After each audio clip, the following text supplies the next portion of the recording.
Yoseo, all my beautiful people. Welcome to the alternate point of view. Welcome back if you are viewing this channel again, and welcome if you are new to this channel. I greatly appreciate you all. I am still recovering from being sick, but I wanted to post this video about Massachusetts versus Scanlon. This trial has been 5 years in the making. So much for speedy trial. But the incident happened in 2018. This is about a young lady who was stabbed 28 times. I believe her name was Ariel Avery. So let's think about Ariel. She was a young mother, 20 years old at the time. And it is a very sad situation.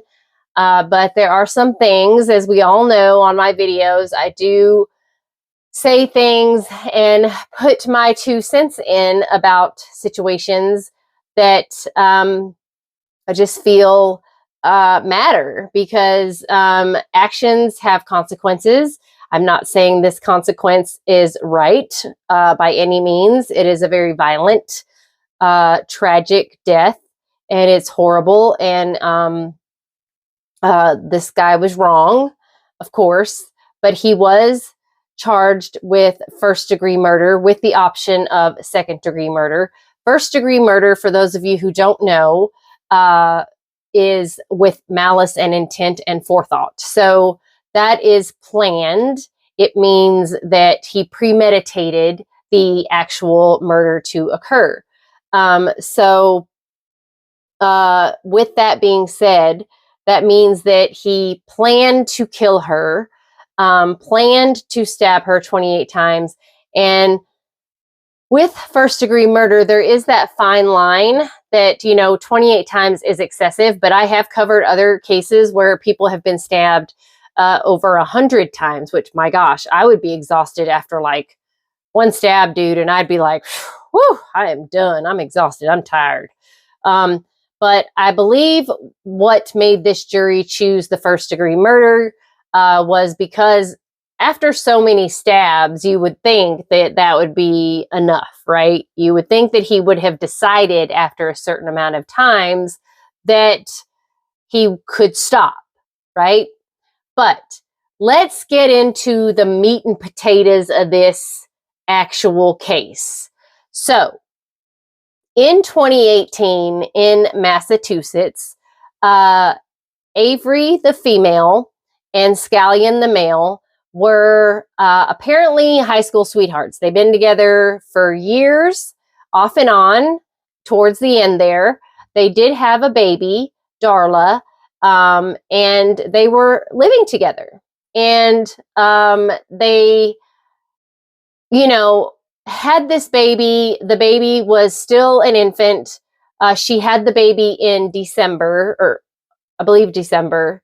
And this was January when the incident happened, January 30th of 2019, I believe. And so here's the situation. So they have been together since, I believe, 2016. They're a young couple. They're young. They're in high school. They've dated for a long time. They live together. They've been together a long time. Then they, as you age and you mature a little bit, I mean, you're still in your young 20s, right? You change, you realize, holy crap, I haven't sowed my wild oats. This is the only thing I've known is this guy, and this girl. So, and now I'm having a kid with this guy. So, things change and you want to know what else is out there. So I believe that's what was happening with the girlfriend. I think that she was realizing, dating was one thing, but living together and having a child became something completely different. But for him, it wasn't. For him, this was his family. This is what he wanted. But they argued a lot. And I'm sure with most young couples, especially when there's a child involved, Money is the biggest situation, biggest argument, biggest deal ever. It's the largest downfall of young couples because in this economy, who can survive, right? And then not only that, we had COVID happen coming up. And so, things were going towards a pretty bad disaster. So anyway, they've been together a long time, 4 years, I believe. Then they're living together. They have a baby together. So on this night, her cousin comes to pick her up at their apartment, the boyfriend-girlfriend apartment. They're going to have a girls' night out. Okay, they're getting ready. They're jamming out to music. They're putting their makeup on, putting their clothes on, and they're going to have a girls' night out, go have some fun, relax, just have a good time. But the boyfriend, of course, is like, he's not really into this. So, but he's, whatever. You're going to go out and have a good time. But he doesn't want them to go out. I believe what started out as a good intention, was him kind of following them out, making sure she was, it was kind of borderline stalkerish, but he is the boyfriend, right? He's the boyfriend. He wasn't supposed to go out with them, so he didn't go out with them, but he did show up with a friend at the same bar that they were at. And so he sees his girlfriend. Now, they're not broken up. They're on the verge of breaking up, supposedly. This is the story. The story goes that they were on a break or going on a break. We've heard this before, right? The show Friends, right? We were on a break. Okay, so the story goes they were going on a break. So the boyfriend goes to the same bar with a buddy, and he sees his girlfriend hugged up on another guy. And he doesn't like it, right? Of course, this is his baby mama. This is his woman he's still living with, still sleeping in the same bed with, still, with. In his mind, he's still with her. So they decide, the girlfriend and the cousin and the other guy decide to leave this bar and go to another bar called The Whip. So boyfriend shows up at The Whip and he sees the other guy and his girlfriend hugging up and kissing on each other again. So he goes up to the cousin and he's like, hey, this needs to stop or I'm going to whoop his butt, right? There's going to be something's going to go down. So the cousin takes the boyfriend outside and she's like, hey, you guys are breaking up. Go home, let it go, let her have her night out, be done with it. I don't know if people know how this works or not, but until she's moved out of the house and you are officially broken up, to me, and I don't know about you guys, but we were all young once, right? We were all young once. And when you're trying to send a clear message to your boyfriend that you're done with him, you're gonna do that. You're young, you're immature, you're dumb. So you kissing and hugging up on another dude in front of your man that you are clearly done with, that is your way of saying, I'm done with you. I am going to do my thing. And you are basically rubbing it in his face. Okay. So what do you expect to happen? What do you think is going to happen?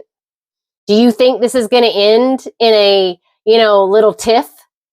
So the next thing you know, the girlfriend, Avery, has lost the key fob to her car. So everyone's looking for the key fob everywhere in the bar. The cousin, the boyfriend, the dude she's making out with, she's looking for it. Everybody's looking for it. The next thing you know, the only people looking for the key fob are the boyfriend and the cousin. girlfriend and new guy are gone, disappeared. So the boyfriend is like, where the heck is she at? Where did she go? So next thing you know, they go outside in the parking lot and they find girlfriend and other guy in the back of the other guy's pickup truck having sex.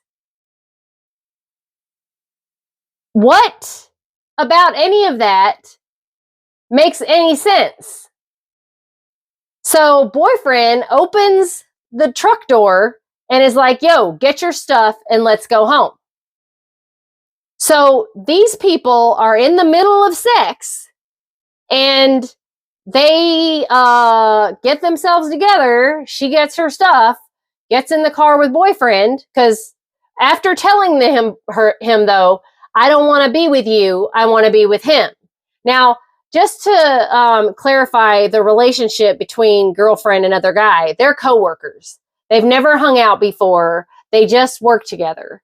She literally just ran into him at the bar and they just started flirting with each other. And next thing you know, they're in the back of the truck having sex. Bam.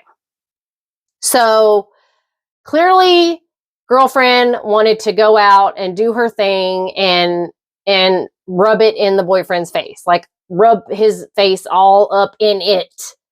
So when I say actions have consequences, I'm not saying that she deserved to be stabbed 28 times. I'm just saying, you know, I mean, you kind of messed up, you know? I mean, so, and then you went home with the dude that you knew you just pissed off, like beyond pissed off. Like you were just screwing another dude in the back of a truck. I mean, she's 20. Come on, guys. She's 20. So I feel for her family. I feel for the baby who now has lost both of her parents. So the baby is who I feel the most for. The baby who clearly came into the life of two young people who clearly weren't ready for a child, who clearly weren't ready for a family, who clearly weren't ready for whatever was going to happen in this whole situation. But whatever happened when they got home turned into murder. And him also attempting in a poor, sad way of taking his own life. But he ended up texting her mother from her phone, asking her to keep the baby a little longer. She wasn't feeling well. So he sat with her body for 2 days. So the incident happened on Friday. By Sunday, the family was getting concerned because no one was answering. She wasn't answering. No one was answering. And they finally realized something was seriously wrong. Now, why didn't they find him guilty of the second-degree murder charge, which would have brought a lesser sentence? And I don't know how the law works in Massachusetts, but his defense team wasn't denying that he killed her, right? Obviously, he killed her. He did it. But me, as a voluntary alternate juror, self-appointed, right? I'm thinking this is crime of passion because I'm thinking I don't feel like he premeditated, because premeditated means you planned it, like you planned to kill someone. You planned it out, like you decided, you made a plan, like you literally like, okay, on this day at this time, I'm going to do that. That's a plan. That's an action plan. You've put together an action plan and you're going to carry it out. And, but there's a very fine line with premeditated murder, because, the law states that you could literally change your mind. It's like a light switch. Like you can change your mind at the blink of an eye. So in the prosecution's eyes, because there were 28 stabs, he could have stopped at any time. But a crime of passion is because there are 28 stabs, like he was very, very angry. So I would love to hear anyone's opinion on this. Do you think it was crime of passion? How would you feel? I'm not saying that this poor young girl deserved to be murdered by any means at all. I'm just saying, let's take the emotion out of it altogether and put just because this is how I feel about murder. This is how I feel about people who kill. Anyone can be a killer given the right circumstance. Anyone. Think about your kids. Think about your family. Think about a relationship situation. Think about any situation that you could be put in that you would have to decide between. I'm serious. Anyone could be a killer. Anyone. It's someone you would least expect. So this is a young, undeveloped mind, right? He's 23 now. So he was much younger then. This took 5 years. So he was just a kid. She was 20. So they're all young, right? They're just young kids. They don't know what they're doing. They don't understand the consequences and repercussions of their actions. And he was literally had his face rubbed in. I mean, imagine the amount of embarrassment, the humiliation, the fact that he was losing his family. And that's what he kept saying to the cousin that night. Like, I'm losing my family. I don't want to lose my family. Why is this happening? He was very distraught, very upset. So take all of, the emotion and just put the facts of the case in. The facts that what happened, everything that occurred. Could it have been prevented? Yes, it could have been prevented. He shouldn't have followed her to the bar, right? Number one, he shouldn't have followed her to the bar. Should she have been, even if he did follow her to the bar and he had a friend with him, which the friend didn't go with him to the whip, he had a friend with him. Maybe his buddy should have been like, hey, we don't need to follow her to the next bar. Just leave it, let it go. Would it have prevented him from doing it anyway? Because he already saw what happened at the first bar. But even though he did go out with his friend and they ended up at the same bar, him seeing her, did she have to do that in front of him? Was that necessary? It's a free country, right? You can do what you want, right? But if you're still living under the same roof with the person and you're not on a break, I don't care what anyone says, you're still together. The cousin even said on the stand, you guys are breaking up. They weren't broken up. So I just want to see what you guys say, what your comments are. I want to know. I feel like this was a crime of passion. I'm not saying he should get off or gotten off by any means. He killed someone. He should pay the price for that. But he is going to be sentenced. I know her family is relieved. I feel terrible, most of all, for the child. I think these two young kids made terrible choices. I think they both made bad judgments. I think that on her part, she made a bad judgment and it cost her life. And I think on his part, he made a bad judgment and now it has cost him his life. And now he has really lost his family. So I don't think there was a win in any of this. And I believe that, unfortunately, kids today do not understand consequences and repercussions. They don't understand that what they do is permanent and it is forever and you can't take it back. You can't change it. So it's a terrible situation. I can't believe it took 5 years to get resolved. But I would love to hear what everyone's comments and opinions are. You can agree, disagree. I do believe that he should be punished. Obviously, he took a life. But I believe that this was definitely a crime of passion. I don't believe he premeditated her murder. I don't believe I believe maybe eventually, I honestly would say this. I do maybe think eventually he had a short fuse. He didn't want to lose his family, and I do believe he would have done anything to keep them together. So maybe something would have happened eventually. I don't know. I really don't know. But I mean, no one knows. No one knows what the future would have held. But I do believe that this particular night could have been prevented in so many ways. And who knows?